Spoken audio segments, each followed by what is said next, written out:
I have been having a great weekend. It has actually rained quite a bit in the past, I don't know, 3, 4 days. But we're now starting to get enough where everything's starting to grow again. This here was all really light, and you could see there's spots that are still kind of burnt looking from it being so dry. But now that we're starting to get so much rain, we've had over an inch of rain just in the past 2 days. And it's really showing now, and this robin's angry because it has a nest up on top of this ladder where it has babies, so it's not happy with me. But it shouldn't have made its nest there. Now that the grass is growing, this weekend was the first official time I've used the 140 to mow with. I mean, I've mowed here and there with it, but never a whole mowed over 2 acres with it, the neighbor's yard and our yard, and this thing just does a fantastic job. And it's really fun to use with the hydrostatic on it. Very easy to maneuver. It's kind of dirty now, so before I put it away tonight, I'm going to clean it and probably wax it. Oh, I'm disgusted with myself. Look at this thing. Ugh. I'm not sure about the rear tires, though. See, this was a factory option, and this is why the guy bought it from Put It Like This, is he liked the factory options. You know, keep it the way it would have been when it was new, and I agree with that. I like it. But the original ag tires would have been 850s, which is what's on it. You could get them in turf or ag. And you could get the front in the wider tires or the narrow ones like this. The narrow ones I like. I think that's pretty cool. I'm keeping that. But I'm not sure. I like 1050s for rear tires. I just think that they look better and they float better.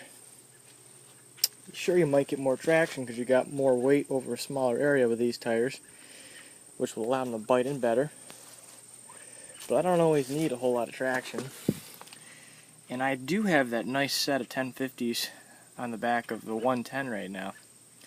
I'm thinking about painting up the rims on them and just swapping them over to this to give it a little bit more surface area so it's not putting such an imprint in the grass when you're driving over it. The front tires I think are awesome, they're staying. But I'm just thinking about either putting the 1050 True Powers on this and putting these on the 110, or else I could just put, I have a set of 850 Turf that are original to the other 1964 110 I had, my parts tractor. So I'm thinking about putting the original Firestone Turf tires on that, since they do have a nice set and they are holding air. They're not calcium filled and they don't look horrible, so I'll put them on. They got a really cool wavy tread. I'd be happy with that, but if I really start using that 110, I might put the Ags back on it. Maybe these tires, I don't know. I haven't decided. Oh man, just look how dirty this thing is. Ugh! What am I doing? But I just think that this thing is so much fun, and I'm really enjoying using it. Now on the later John Deere's hydrostatics, like my 300, I remember under the dash, it actually had like a hydraulic shock absorber up under the dash, and when you pulled the lever, it wouldn't allow you to move it very fast. It would force you to, go really slow.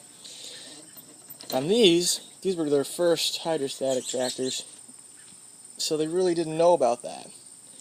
It hadn't been designed yet. So this, if you jerk the lever forward like that, you've just done a peel out, because it's very jerky. But they realized that, and for the later generations, starting on the 300, they said, you know what, we're going to put a shock absorber on here so that way it forces you to have smoother movements with that and more control. And it's a really great idea.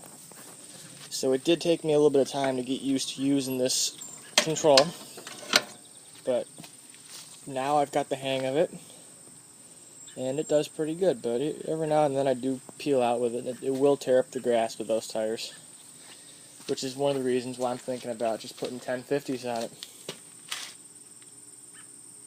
But it is a mean looking machine, and it sounds awesome.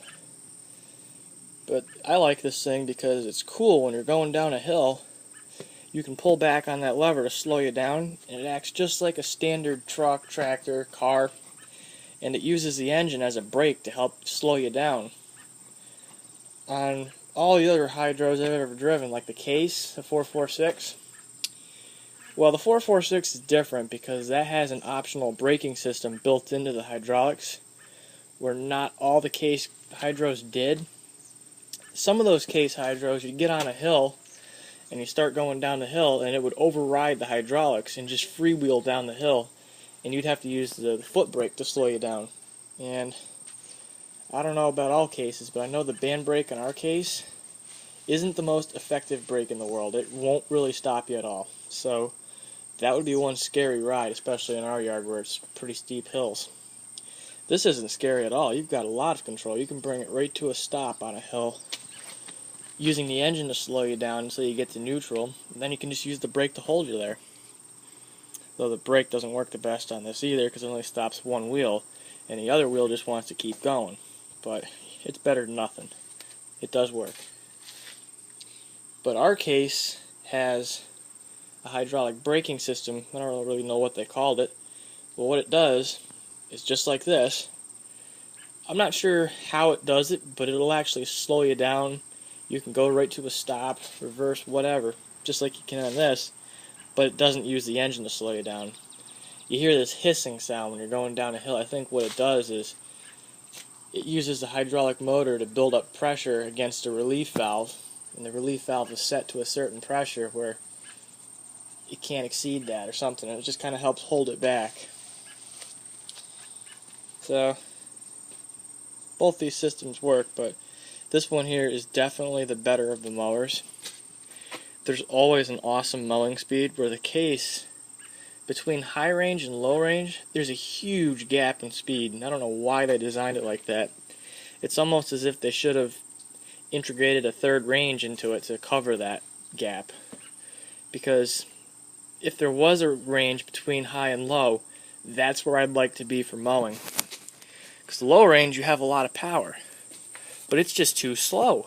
Too slow to be a practical mower. High range, you go too fast and don't have enough power. So it's just got some big gaps. For this, you have infinite speed between, stop and go. Reverse could be a little faster on it, but you know what? It goes backwards. But I don't really care. I think it's pretty awesome. And obviously, the faster you go forward, the more power it uses. So when you're going up a hill and you're pulling something heavy, you don't want to be going, as fast as it'll go. You slow it down a little bit until you hear the engine stop laboring so much, and it's a happy machine.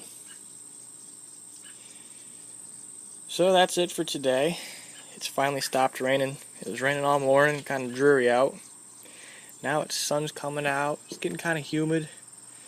It's going to be beautiful the rest of the day, I guess. Might rain some more tonight, though.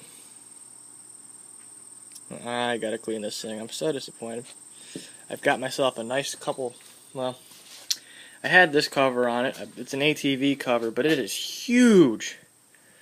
So I'm going to use this to cover up the 650, since that's another nice tractor. And I have a nice, what the hell language is that? Jeez. Tractor cover for it. So this thing will always look nice. This thing looks like it's brand new, and I want to keep it that way. It was restored 10 years ago. 10 years ago, and it looks this nice. Let's see if I can make it another 10.